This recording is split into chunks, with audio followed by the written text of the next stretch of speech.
What's up guys, and how are you all doing? It's been a while since I've been on YouTube. My last video was 2 weeks ago and it shouldn't be that long. But anyways, here's that video and I'm back pretty much. I want to say is we're off to a good year. I mean, it is great. Just peachy. Anyways, my real motive of making this video is to do with this asshole right here, who I'm not going to say the name of because you guys should all know by now of what he is and what he has done. But before we get into all of that, let's go to the beginning. And I don't mean the beginning, the like really beginning, the really start of the beginning. I mean just my beginning, pretty much. So today morning when I woke up, I got my phone, checked what was happening, went on my Gmail because there was a notification there, and I saw that there was a message from YouTube. And now, I don't usually get emails like this. This is quite ordinary, but in this case, it was critical. So I wanted to talk to you guys about it. So let me read the bottom part, which is the most important part of this whole scenario. Also, this email was pretty much from my gaming channel, so I didn't really get an email from this channel. So what's changing?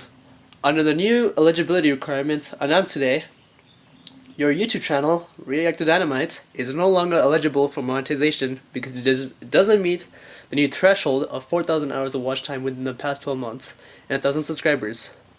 As a result, your channel will lose access to all monetization tools and features associated with the YouTube Partner Program on February 20, 2018, unless you surpass this threshold in the next 30 days. Accordingly, this email serves as a 30-day notice. Okay, well, yeah. It's a notice where I get this notice, and if I don't get to that certain expectation, my monetization is pretty much going to be ended. So yeah, that kind of sucks. It's hard to make videos nowadays because there's so many people on YouTube, but now there's a higher expectation where content creators have to be really good at what they're doing, or they actually have to put a lot of work into the videos. They actually have to want to make videos. They actually have to become a YouTuber if they want to. Otherwise, just normal regular everyday people, they're not gonna have get to that point. Overall, my gaming channel is no longer eligible for monetization. RIP. But seriously, why change it from 10,000 views to 1K subscribers and 4,000 hours? That's super hard to do. This new policy is really heavy on content creators that are not that don't have 1,000 subscribers, but tend to get a lot of views and a lot of hours. Like, come on, check out my gaming channel. It's like I have 155,000 views and only 100 subscribers. So that doesn't really make any sense. I should have had way more subscribers compared to that many views. But then there's other channels that end up with way more subscribers and like less views than I do. So this doesn't really make any sense for me, and I find that it's kind of hard for me to make subscribers, cause I mean I went to the experience. You guys know. So another factor is that I don't get those subscribers as easy as I could. And now I don't earn any money until I reach those expectations. And YouTube isn't about earning money, really. It's not about making money. You don't go on YouTube for making money. But this policy is making it a bit too critical. It's too heavy on YouTube content creators because there are many content creators like my 3D printing friend. He pretty much makes awesome 3D printed parts and just sculptures, and he's made quite a bit of money off of that. But thing is he doesn't have 1,000 views. But he does tend to get a bunch of audience members who watch his videos. So this policy is gonna hurt him a lot, as well as a lot of other people. So it's like YouTube needs to change their policy to make it lighter on people like my good neighbor. That way he can continue making these videos, because he pretty much uses that money to buy 3D printed parts.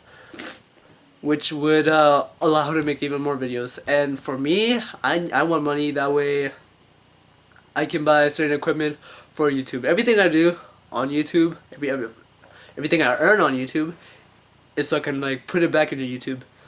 It's like that saying goes: you make money by spending money.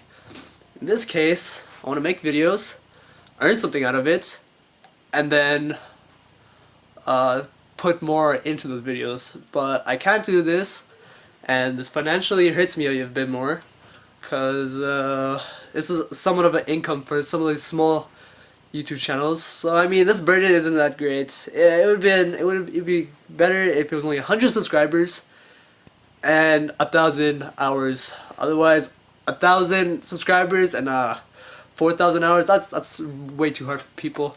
Might as well start sub for sub, because that's the only way you can actually like get the subs the fastest way. Even though it's not healthy, you know, even though you're not supposed to do it that way. That's my only method. But yeah, it's like the term scapegoating. The definition where it's like when a certain group or person has to face punishments, but that punishment also tends to punish other people pretty much. So what's happening is YouTube is like scapegoating these younger content creators, smaller content creators, for somebody else's crime basically. Logan Paul committed a crime, a social crime, and that crime is affecting everybody else. So on behalf of every single YouTuber, every single small YouTuber that wants to become big one day, but does not have the luxury and cannot make it as somewhat of an income, please change your guys' policies so we can all benefit into it and all become something one day. However, you know what makes me really laugh is that if you guys seen that one video by TLC, they recorded Logan Paul's reaction. They recorded him. Do you deserve a second chance, would you say? Everyone deserves second chances, bro.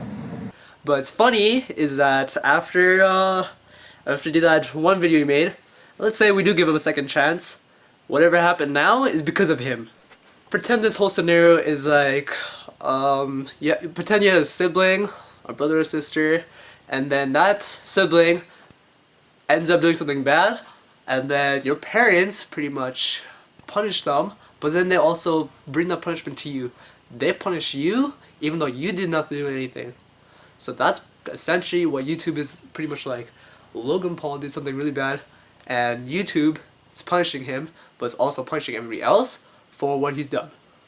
So yeah, as I was saying, is he lost his chances, both of them. If we did give him a second chance, he lost it from the people that were hurt from the suicide awareness thing, from the suicide video, and now they're hurting content creators. So that's a double up.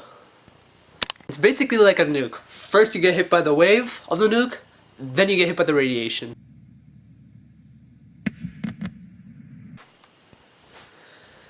Anyways, on behalf of everyone that has been affected and will be affected by Logan Paul's doings, I'd like to say, you asshole. Also, if you like the video, don't like, because this isn't really meant for entertainment. It's just a rant. And subscribe, cause you know I need it really, really badly. Please. And don't buy any of his merch, cause supporting him is like supporting a bully. And you don't want to support bullies anyway, right? Yeah. So don't buy his merch. Alright? I'll see you guys next time. Peace.